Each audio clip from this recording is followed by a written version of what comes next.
ഇഷ്ടം പോലെയാണ്. അയ്യോ, വന്ന തെറിയാണ് പെൺപിള്ളേർ വിളിച്ച് തള്ളിയിട്ട് കൊടുക്കണത്. അങ്ങനെ കൊടുക്കണം, സത്യം പറഞ്ഞാൽ കൊടുക്കണം. അവർക്ക് പറയാമെങ്കിൽ പിന്നെ നമുക്ക് പറഞ്ഞൂടെ?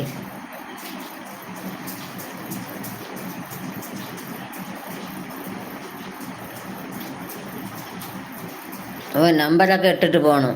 നേരത്തെ വന്ന് ഇതുപോലെ മൊബൈൽ നമ്പറൊക്കെ ഇട്ടിട്ട് പോയേക്കണ്. അതിന് വേറെ ലൈവിൽ പോയാൽ കിട്ടും.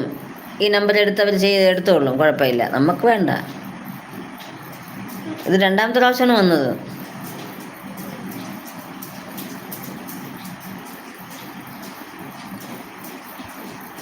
വല്ലാത്തൊരിതാണ്.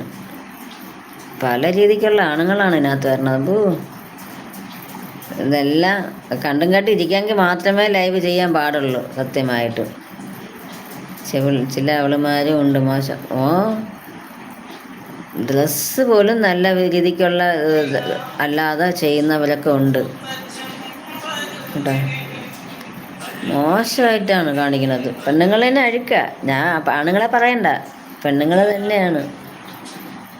എന്തൊക്കെയാണെന്ന് എനിക്കറിഞ്ഞൂടാ.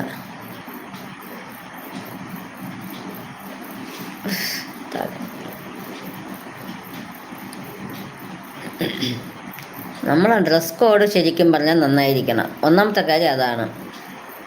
എപ്പോഴും ഡ്രസ് കോഡ് നന്നായിരിക്കണം. പിന്നെ അതല്ലാത്ത രീതിക്ക് പറയുമ്പോൾ നമ്മൾ പ്രതികരിക്കണം. നമ്മൾ നല്ലതിരുന്നാൽ നമുക്ക് എന്തെങ്കിലും പ്രതികരിക്കാം.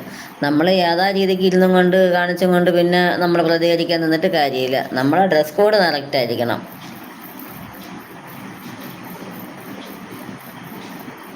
അതുകൊണ്ട് ആണുങ്ങളെ പറഞ്ഞിട്ടും കാര്യമില്ല. അല്ലാതെ വരുന്ന ആണുങ്ങളും ഉണ്ട്.